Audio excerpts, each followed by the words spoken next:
अहल्या स्थान जिला दरभंगा, जाले प्रखंड।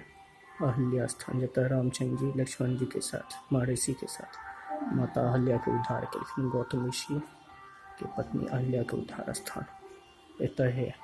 अहिला भेला पर भार चढ़ै छै बैगन के।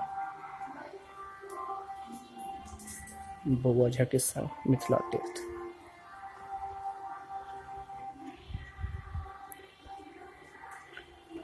एहिठुमका महंत